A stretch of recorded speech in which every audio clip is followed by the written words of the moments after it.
Bonjour, je m'appelle Abderrahmane Kila, je suis directeur de recherche du CNRS. Je travaille sur le domaine de la génétique, de l'évolution et de la génomique et on essaie de comprendre un peu les mécanismes de la biodiversité en général. Le vrai du faux, c'est en regardant souvent les données. En fait, il faut toujours laisser les données parler. Et les scientifiques, ils ont des laboratoires où ils font des recherches, ils font des hypothèses, ils construisent des projets de recherche. Ces projets sont basés sur une méthode scientifique qui est reproductible, qui est solide. Et donc ils font des expériences, ils collectent des résultats, et ils interprètent ces résultats. Et donc pour démêler le vrai du faux, il faut revenir toujours aux données, voir si les recherches ont été faites dans des conditions qui respectent la méthode scientifique. Et quand ces données-là sont disponibles et que beaucoup de scientifiques qui sont formés pour critiquer, pour analyser ces données et pour les interpréter disent que ce sont des données solides et qui sont fiables, à ce moment-là, on sait que c'est du vrai. Souvent, quand des projets ou quand beaucoup de laboratoires, de manière indépendante, trouvent des résultats similaires et arrivent à des conclusions similaires, souvent c'est du vrai, ce sont des résultats qui sont solides. C'est plutôt une question de qu'est-ce qu'on doit croire plutôt que de qui. C'est une question, encore une fois, de données. Ce sont les données qui comptent, ce sont les données qui contrôlent les débats. Et en fait, les gens ne font que interpréter ces données. Donc du coup, comme le public ne peut pas ou n'est pas formé pour analyser des études scientifiques de pointe, ce sont des experts qui vont le faire. Et les experts sont bien sûr des êtres humains, comme tout le monde. Et donc, pour avoir une idée un peu plus fiable et plus sûre, c'est que quand on a l'avis de beaucoup d'experts qui convergent vers une même conclusion, là, ça devient du vrai. Quand c'est controversé, souvent, ça veut dire que soit les données n'ont pas bien été analysées, soit on n'a pas encore de données qui sont suffisamment fiables et répétables et reproductibles pour arriver à des conclusions. Donc ce n'est pas une question de qui, c'est une question des données. Est-ce qu'ils ont été bien collectés? Est-ce que les résultats sont fiables? Est-ce qu'on peut les reproduire et les répéter et obtenir les mêmes résultats? Et quand on a ces conditions-là, on peut avoir des conclusions qui sont fiables. Oui, et ils existent, et il faut les trouver. Souvent,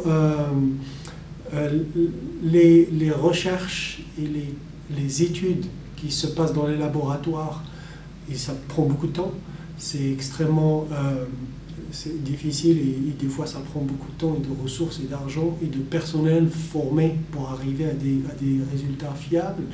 Et souvent ce sont des résultats qui sont écrits sous forme d'articles et qui sont publiés après une analyse et une critique et des corrections qui souvent prennent beaucoup de temps avant de devenir publics. Et quand ils deviennent publics, souvent ce sont des textes scientifiques qui sont assez complexes. Et donc il faut des gens qui sont bien formés. Souvent ce sont des recherches qui impliquent beaucoup de domaines, donc beaucoup de spécialités, beaucoup d'expertise. Et donc il faut des gens qui ont ces expertises variées pour pouvoir les analyser.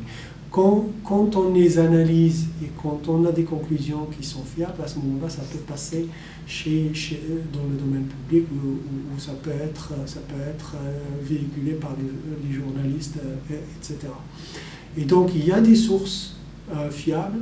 Souvent, quand il y a une origine identifiable à laquelle on peut se référer, qu'on peut consulter et analyser et faire notre propre idée là-dessus, c'est toujours une bonne chose.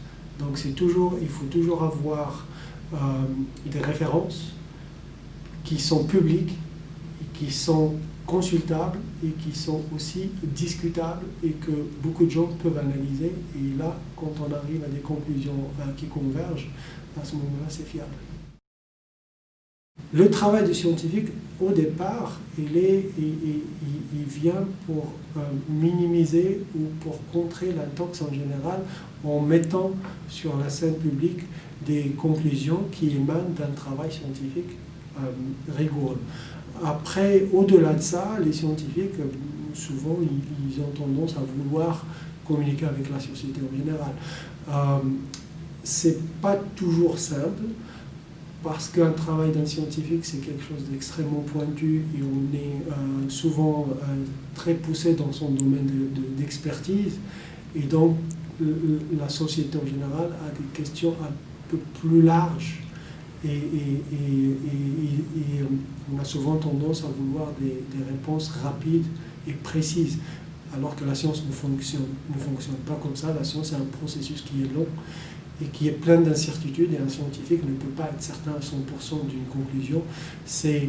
Des fois, il y a des résultats et des données qui soutiennent une conclusion, mais si les résultats changent, si les données changent, la conclusion peut changer aussi avec le temps. Donc c'est un processus qui prend pas mal de temps pour s'installer. Et donc pas mal de scientifiques essayent de contrer l'intox, et le meilleur moyen, c'est de toujours revenir à l'origine de l'information, revenir à la base, revenir aux données, les discuter et voir si c'est solide ou si ça ne l'est pas. Voilà.